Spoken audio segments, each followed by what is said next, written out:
What I want to see more of is the trans person who was brought up female. That story is practically not there.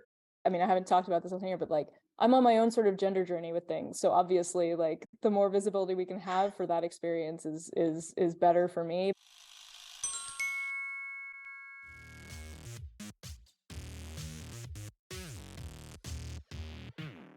I did want to briefly talk about trans women because I feel like that is a greatly underused like subsection of women. That makes I've got sense. a couple comments on this topic.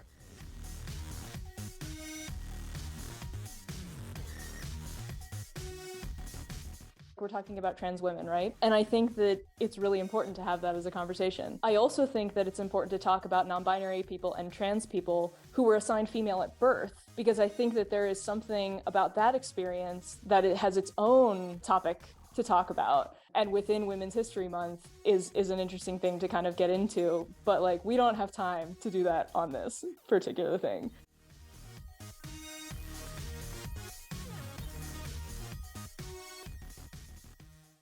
Like thinking about TERFs and the way that people who are feminists can also exclude other people from that because they feel like their identity and their experience is not being counted as much if they're giving some of that to other people. Like all of this talk about like abortion rights being, women's rights are being taken away, and to say like, well, anybody who has a uterus is having their right taken away and not everybody who has a uterus identifies as a woman. Can we be more inclusive with the gendered language?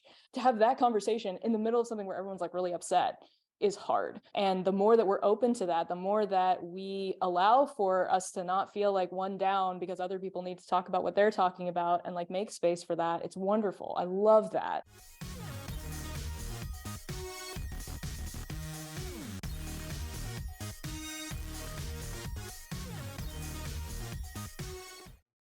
Speaking to what MG mentioned, what I want to see more of is the trans person who was brought up female. That story is practically not there. I mean, the moment you talk about trans representation, 90% or even higher maybe is trans women, like who have transitioned from being brought up as or gendered as when they were born as men. Right, I'm Yeah. gonna keep my thing off so that we can go back and forth about this for a second. I'm going to interject, just so you know. Yeah, okay, fine, definitely. I can name you a few movies, but all of them are traumatic, all of them are sad. So queer joy is out of the question when it comes to female to male transition characters, but visibility is almost not there at all. So that is something I really want to watch when Yeah. it comes.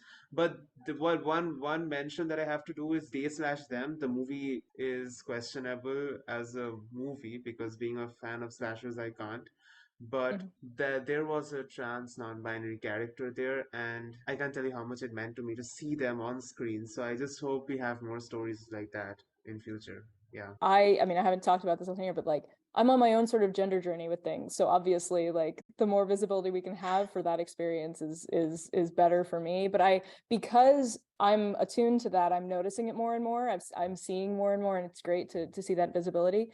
And actually, there are two films that were awards contenders this year. One is nominated for some Oscars, and the other one could have been but didn't quite get up there, where there was some unexpected trans Yes. representation in it, and that was Women Women talking. We're Talking. talking about women talking. Yep. Uh-huh. Um, Amen. there's a trans male character in Women Talking, Yep. and that is a really fascinating storyline for them to depict in that movie, where there's already so many different intense sort of traumatic things going on, but for them to actually not just explore what Yeah. a trans storyline would be like during that time, but also like do it in a way that feels authentic and doesn't feel like they're just like pandering to an audience. Like they're really intentional about how they do that. They cast this trans non-binary actor as the character. It's still their lingo, you know?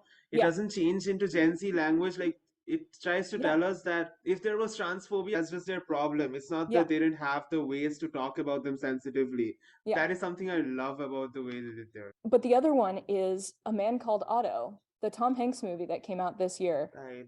there's a character in that who's a trans man. And again, it's just a character who just exists. It's not about the fact that he's trans. It's just like, that's just who he is. And Tom Hanks' character is like kind of a grumpy guy, but he really kind of takes this guy under his wing and is like really nice to him. You're kind of like, oh no, is he going to be like transphobic? What's going to happen? But they decide to go a different way with it, which is wonderful. They need to do that more. We're starting to see it more. Yeah, we are. Yeah. But yeah, obviously, yeah, I do think that is something. Thank you for mentioning that, because that is something that I feel like, yeah, I feel like there's much more focus on trans women than there is on trans men or on non-binary people. So, and again, this doesn't mean no more trans women. Like, please representation for trans women, but just, you know, like, let's open the table up. Let's have more lenses and do more stories. And again, this is sort of gonna like snowball into whatever we talk about during Pride Month. So we'll just cut that bit here, but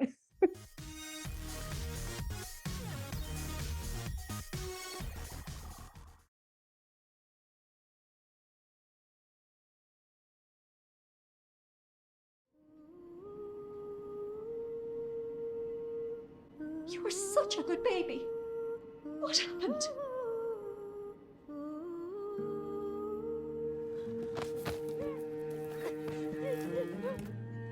It's to my understanding there's a new family in the community from England. Egan.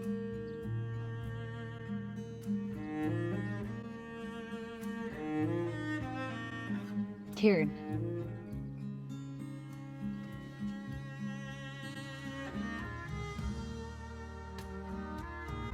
It's been so hard on your mother. It's been hard on all of us. Coward, like you, will never have the strength to be a man.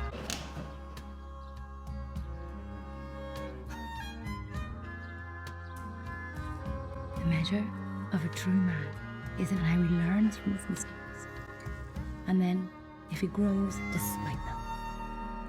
The world has dealt you your cards, and now it's only up to you and how you are going to play them.